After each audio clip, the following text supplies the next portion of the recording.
ఓం శ్రీ గణేశాయ నమః. శ్రీమాత్రే నమః.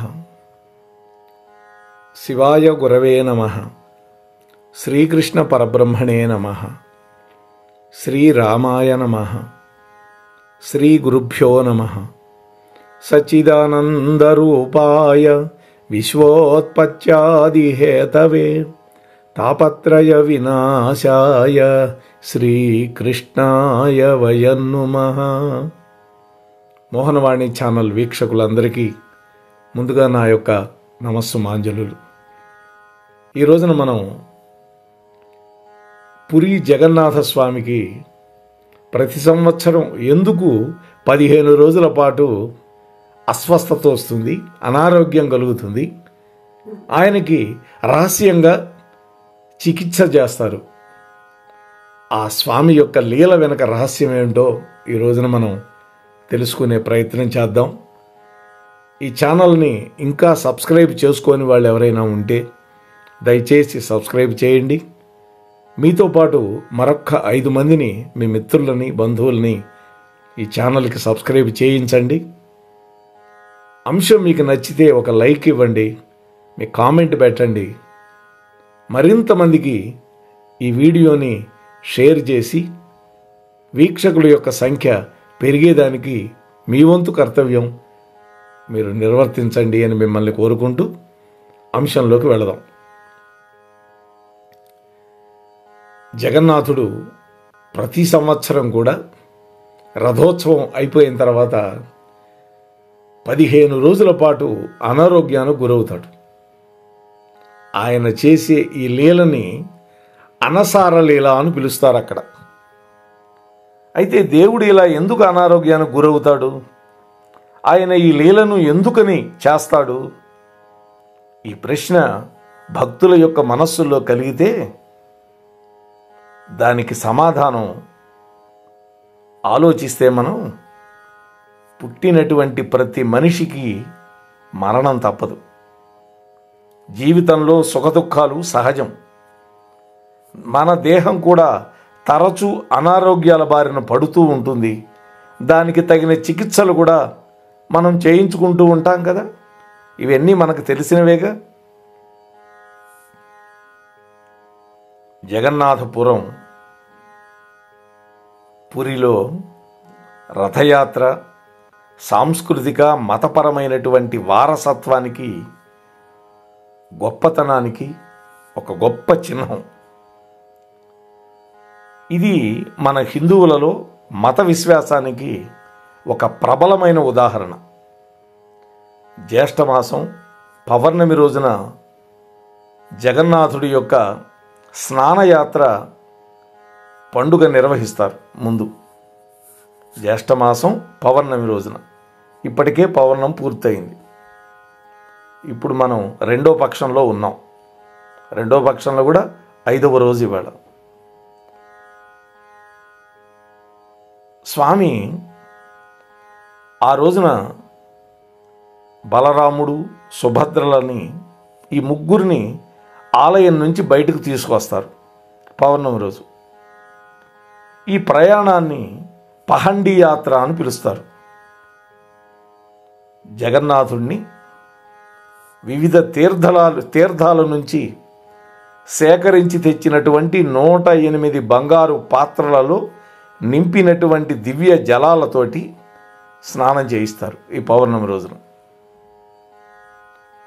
ఆ వెంటనే స్వామివారికి జ్వరం వచ్చి అనారోగ్యానికి గురవుతారు. అదొక లీల. ఆ తరువాత జగన్నాథుడు 15 రోజుల పాటు విశ్రాంతి తీసుకుంటాడు. ఈ మొత్తం ప్రక్రియని అనసార లీల అని పిలుస్తారు అక్కడ. ఈ 15 రోజుల పాటు ఆలయం యొక్క తలుపులు మూసివేయబడతాయి, దర్శనాలు ఉండవు. 15 రోజుల పాటు రహస్యంగా స్వామివారికి చికిత్స చేయిస్తారు. ఈ 15 రోజులు దయిత్గన్ అని పిలువబడేటటువంటి స్వామి యొక్క వ్యక్తిగత సేవకులు మాత్రమే ఆ ప్రభువు యొక్క ఏకాంతానికి వెళ్ళటానికి అనుమతించబడతారు. 15 రోజులు నిడివి కలిగినటువంటి ఈ అనసార లీల ఎలా జరుగుతుందో చూద్దాం. ఈ సమయంలో 24 గంటలు పనిచేసేటటువంటి జగన్నాథ స్వామి యొక్క వంటగది మూసివేయబడుతుంది. ఈ 15 రోజులు మూసివేస్తారు స్వామి యొక్క వంటగది. 15 రోజులు భగవంతుడు ఆహారం తినడు కదా, అనారోగ్యం వల్ల. లంకణం పరమ ఔషధం అని కదా మనం కూడా చెప్తాం. అందుకని భగవంతుడు తొందరగా కోలుకోవటానికి అనేక రకాల కషాయాలు, మూలికలు మాత్రమే స్వామివారికి నివేదన చేస్తారు. ఇది మాత్రమే కాదు, ఈ 15 రోజులు భగవంతుడి యొక్క ఆరోగ్యాన్ని తనిఖీ చేయడానికి ప్రతిరోజు ఒక వైద్యుడు వెళ్తాడు గుళ్ళోకి. అయితే ప్రతి సంవత్సరం 15 రోజులు జగన్నాథుడు ఎందుకు అనారోగ్యానికి గురవుతాడు? ఈ ప్రశ్న ఈ వీడియో వీక్షించే ప్రతి భక్తుడి యొక్క మనస్సులో తప్పకుండా కలిగి తీరుతుంది కదా. కాబట్టి ఈ ప్రశ్నకి సమాధానంగా 2 కథలు ఉన్నాయి.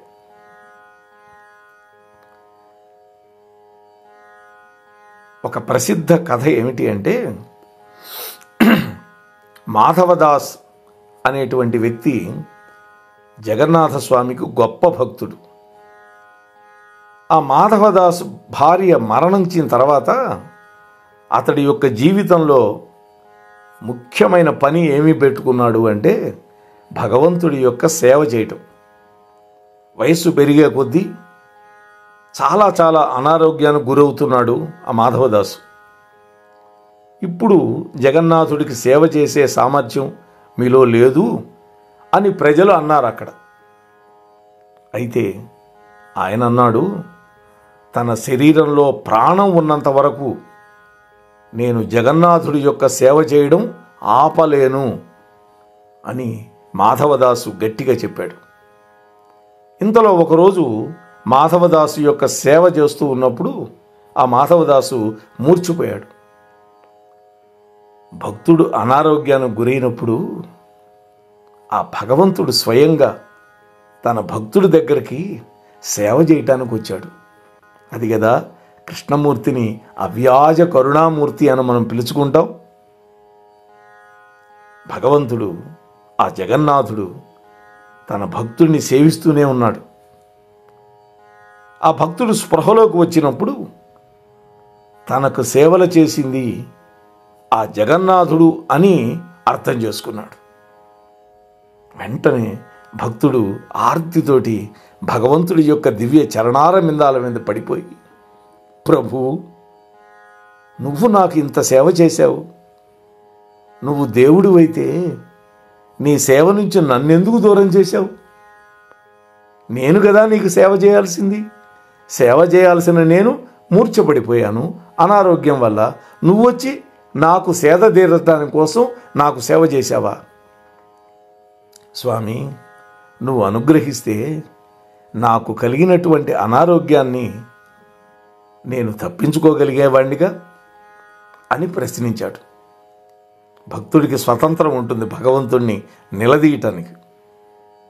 అప్పుడు జగన్నాథుడు అన్నాడు, నాయనా, నేను నీ ప్రేమకి కట్టుబడిపోయాను అన్నాడు.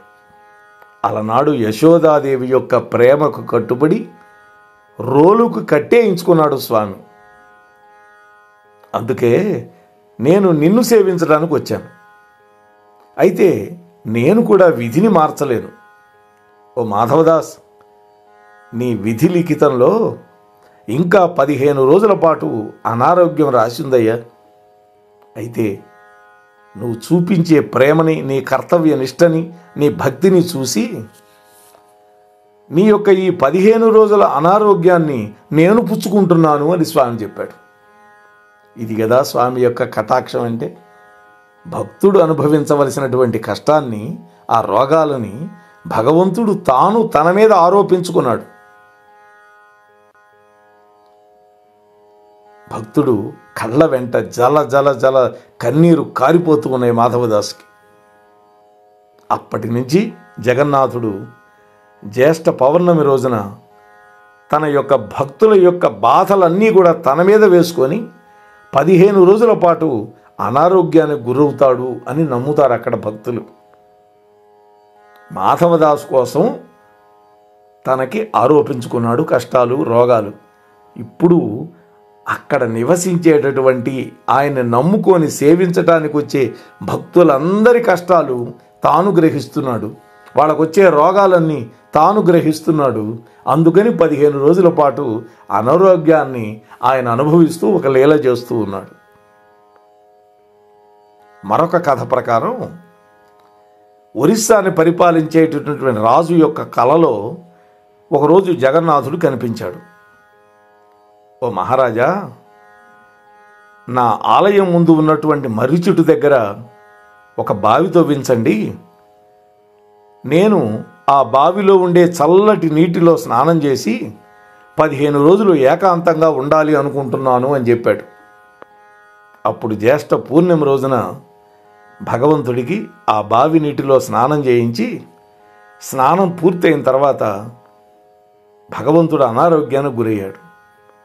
ఈ విధంగా 15 రోజులు అనారోగ్యంతో ఉన్న సమయంలో భక్తుడికి దర్శనం ఇవ్వను అని జగన్నాథుడు రాజుకి కలలో చెప్పేశాడు. ఈ కథల కారణంగా నేటికి కూడా జగన్నాథపురంలో భగవంతుడికి పవిత్ర స్నానం ఆచరింపజేస్తారు జ్యేష్ఠ పౌర్ణమి రోజు. ప్రతి సంవత్సరం భగవంతుడు అనారోగ్యానికి గురవుతాడు. ఆ తర్వాత భగవంతుడు 15 రోజుల పాటు జ్యేష్ఠ బహుళపక్షం అంతా కూడా జ్వరానికి రహస్యంగా చికిత్సను పొందుతాడు. ఈ 15 రోజుల్లో భగవంతుడికి చికిత్స చేస్తారు అక్కడ ఉండేటటువంటి ఆయుర్వేద వైద్యులు. జగన్నాథస్వామి అనారోగ్యంతో ఉన్నప్పుడు ఆయన వంటగది కూడా మూసివేస్తారు. అంతేకాదు 15 రోజుల పాటు ఆలయం మూసివేయబడుతుంది, దర్శనాలు ఉండవు ఎవరికి. మళ్ళీ 15 రోజుల తర్వాత అమావాస్య తర్వాత జగన్నాథ రథయాత్ర జరుగుతుంది. ఆషాఢ శుద్ధ పాడ్యమి మొదలు జగన్నాథుడు రథయాత్రలో పాల్గొనేందుకు లక్షలాది మంది భక్తులు తరలి వస్తారు.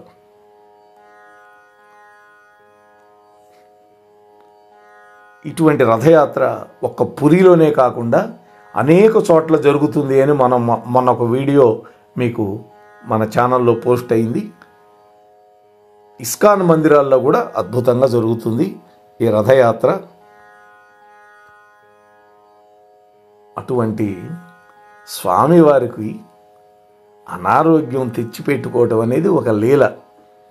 తన భక్తుల కోసం స్వామి ఎంత తక్కువ స్థాయికైనా దిగుతాడు, తన భక్తులకి సేవ చేయటానికి వెనకాడ్డు.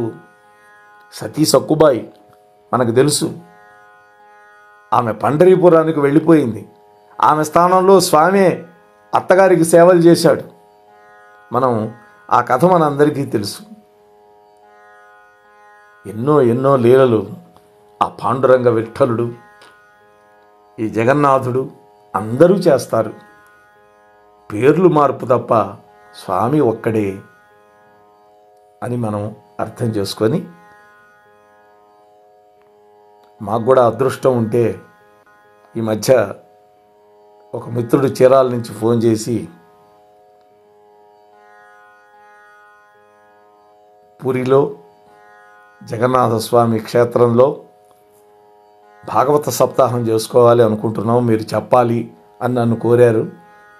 మరి ఆ భగవంతుడి యొక్క అనుజ్ఞ కనుక అయితే ఒక 30 మందితోటి అక్కడ భాగవత సప్తాహం చేసుకుంటాం.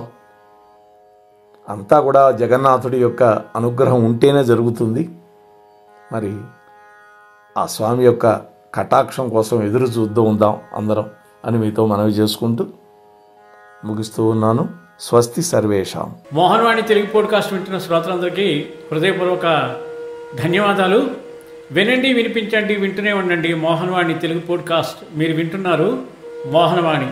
మా కార్యక్రమాలు మీకు నచ్చితే ఇప్పటివరకు మా ఛానల్కి సబ్స్క్రైబ్ చేసుకోకపోతే వెంటనే ఈ క్షణమే సబ్స్క్రైబ్ చేసుకుని ఆ పక్క నుండి బెల్ బటన్ని మ్రోగించి అందరికీ షేర్ చేసి మీ విలువైన కామెంట్ని కూడా చేసి మమ్మల్ని ప్రోత్సహిస్తారని కోరుతున్నాను.